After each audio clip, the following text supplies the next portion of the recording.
अस्सलाम वालेकुम everybody, welcome back to MCQ series. मेरा नाम है रेहान एंड गाइस हमने यहाँ पे स्टार्ट की थी क्लास 8 साइंस की MCQ सीरीज़ और probably this is the last video of our term second syllabus. आपका जो टर्म सेकंड सिलेबस था उसकी ये लास्ट वीडियो है। इससे पहले जो भी इंपॉर्टेंट चैप्टर थे टर्म सेकंड एंड U3 की, हमने वो पूरे उनकी जो भी इंपॉर्टेंट MCQ क्वेश्चन थे जो एग्जाम में आ सकते थे हमने यहाँ पे ऑलरेडी अपलोड कर दिए। तो ये हमारा आखिरी है, तो चलो इसको स्टार्ट करते हैं। इस पर जो भी इंपॉर्टेंट MCQs बनते हैं यहाँ पे हम डिस्कस करेंगे और उसके बाद हमारा गुड बाय टाटा हो जाएगा इस यूनिट का। क्वेश्चन नंबर फर्स्ट क्या कहता है, the crop which are grown in rainy season are called. अच्छा, वो क्रॉप जो रेनी सीजन में उगाए जाते हैं या जो समर में उगाए जाते हैं उनको क्या बोलते हैं? तो उनको हम बोलते हैं खरीफ क्रॉप। क्या बोलते हैं बच्चे? उनको बोलते हैं खरीफ क्रॉप, ठीक है ना। इनको कभी कभी मतलब समर में उगाया जाता है तो मूनसूनल क्रॉप ही होते हैं, बट यहाँ पे आएगा हमारा खरीफ क्रॉप आएगा। रैबी क्रॉप की बात करें तो इसको कब उगाते हैं? इसको विंटर में उगाते हैं, ठीक है ना। एंड खरीफ क्रॉप को हम समर में उगाते हैं। रैबी क्रॉप आ गया तो विंटर, खरीफ क्रॉप आ गया तो समर में। रैबी क्रॉप कौन कौन सी होती है आप याद रखेंगे इसमें? वीट, बार्ले, मस्टर्ड, ठीक है। ये तीन इंपॉर्टेंट है, याद रखना, तो ये आपको याद रहेगा, ठीक है। क्वेश्चन नंबर नेक्स्ट पे आ जाते हैं। Now at a seed is sown in the field using. तो आजकल अगर हम देखें तो सीड किस तरह से सो जाते हैं, मेजॉरिटी की बात हो रही है, तो याद रखना अगर हम देखें मेजॉरिटी में सीड ड्रिल की वजह से हम क्या करते हैं, सीड को आजकल सोते हैं, मतलब उनको ज़मीन के अंदर डालते हैं, ठीक है।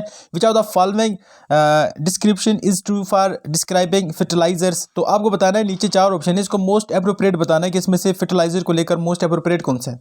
अच्छा, क्वेश्चन है used in large quantity. Of course fertiliser तो लार्ज क्वांटिटी में यूज होती हैं, बट हर एक जगह पे नहीं होती, किसी जगह मैन्यूअर पे यूज होता है, मतलब कहीं पे लोग शिफ्ट हो चुके हैं नेचुरल ऑर्गेनिक फार्मिंग पे। दूसरा कहता है कि फर्टिलाइजर ऑर्गेनिक होते हैं नेचर में, नहीं, ये बिल्कुल नहीं होती हैं। ये क्या होती हैं? ये इंडस्ट्रियल एप्लीकेशन इनमें इस्तेमाल होती है, ये इंडस्ट्रियल केमिकल से बनती हैं। ये डज नॉट काज पोल्यूशन, नहीं, फर्टिलाइजर बहुत ज़्यादा पोल्यूशन काज करती है। जो हमारा राइट आंसर आ जाएगा वो ऑप्शन सी आएगा, प्रोड्यूस्ड इन फैक्ट्रीज।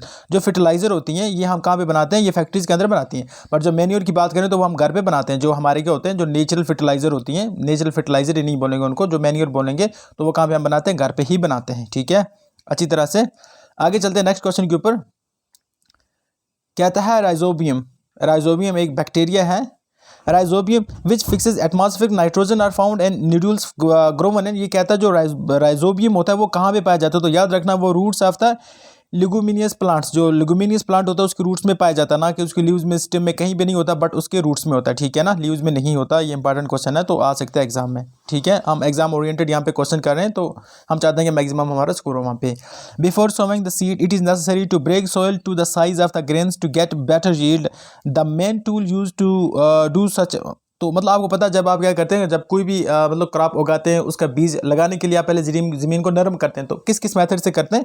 आप प्लफ करते हैं, वहाँ पे हल चलाते हैं, हो करते हैं, या कल्टीवेटर का इस्तेमाल करते हैं, खोदते हैं, या बड़े बड़े जो आपके पास कल्टीवेटर होते हैं जिनसे ज़मीन को डीलाई किया जाता है तो आप उसका इस्तेमाल करते हैं, ठीक है। अगला question, growing different crops alternately on the same land is called. अच्छा, आपके पास एक लैंड है, ठीक है ना, एक पीस ऑफ लैंड है, और आप इस पे एक साल एक सीजन में एक उगाते हो, दूसरे सीजन में दूसरा उगाते हो, तो इसको हम कहते हैं क्रॉप रोटेशन। क्या कहते हैं भाई? उसको हम कहते हैं क्रॉप रोटेशन। अच्छी तरह से आया समझ आपको? अच्छी तरह से, इसमें कोनो कन्फ्यूजन नहीं होना चाहिए। अगले वाले क्वेश्चन पे देख लेते हैं। कहता है क्वेश्चन है माउथ, दिखली एंड रहत आर डिफरेंट। ये क्या है? अगर हम इनकी बात करें तो ये है ट्रेडिशनल मेथड ऑफ इरिगेशन। जो इरिगेशन के मतलब जो सिंचाई के डिफरेंट मेथड थे पुराने ज़माने में, उनका नाम था महोत, दिखलाई एंड रहत। ये पुराने ज़माने के कुछ सिंचाई के मेथड हुआ करते थे। आगे चलते हैं।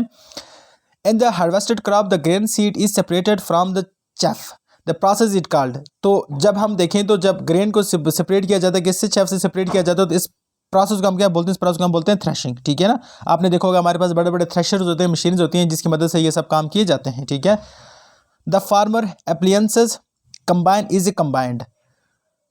Deform appliances combine is a combined. इसमें क्या क्या होता है? तो याद रखने में हार्वेस्टर एंड थ्रेशर होता है। It is a combine of harvester and thresher.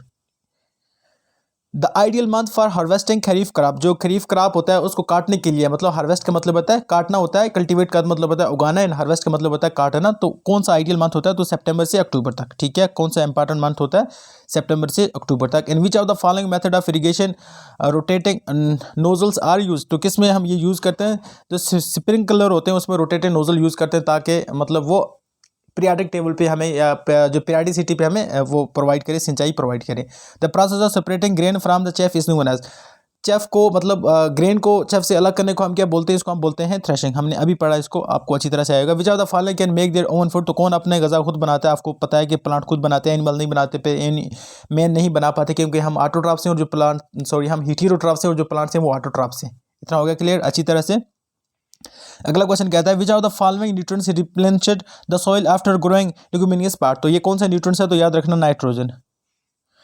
The tool used for removing weeds, weed को रिमूव करने के लिए क्या होता है, कौन सा टूल यूज़ करते हैं, तो यहाँ देखें प्लफ नहीं यूज़ करते, हॉक नहीं यूज़ करते, लेवर नहीं, हम हाथ से इसको रिमूव करते हैं मोस्टली, या हम कुछ केमिकल लगाकर इसको क्या करते हैं, रिमूव करते हैं, ठीक है ना। वीड का मतलब होता है अनवांटेड प्लांट। अपनी लैंग्वेज भी आप इसको ताली भी बोल सकते हो, मतलब हमारे पास जो प्लांट होते हैं मेन, उसके साथ में जो अनवांटेड प्लांट ग्रो कर देते हैं तो उसको हम बोलते हैं वीड। उसको रिमूव करने के लिए हम फिजिकली या उसको केमिकल का इस्तेमाल कर सकते हैं, प्लफ का इस्तेमाल नहीं कर सकते समहाउ। इससे तो प्लफ से क्या हो सकता है, ज़मीन नरम हो सकती है और ज़मीन नरम हो सकती है, बट उसको रिमूव करने के लिए हमें मैनुअल काम करना पड़ेगा। Watering the crop is called, जब आप क्रॉप को पानी देते हो उसको हम बोलते हैं इरिगेशन, ठीक है ना। उर्दू में कहें तो सिंचाई इसको कहते हैं। Pesticide are use to destroy, जो पेस्टिसाइड होते हैं वो पेस्ट को, ठीक है ना, जो प्लांट को पेस्ट लग जाते हैं उसको डिस्ट्रॉय करने के लिए होते हैं। अगर आपको वीड को डिस्ट्रॉय करना, वीड जो होता है ना, तो इसको डिस्ट्रॉय करने के लिए आपके पास आता है वीडीसाइड। क्या होता है, वीडीसाइड। आई समझ आपको अच्छी तरह से, इसमें कोनो कंफ्यूजन, केमिकल मैंने बोला था ना। Which are the following is not a fertiliser, तो आपको बताना है कि इनमें से कौन सी फर्टिलाइजर नहीं है, ठीक है। पोटैश की बात करें तो पोटैश इसने लिखा है कि ये फर्टिलाइजर नहीं है।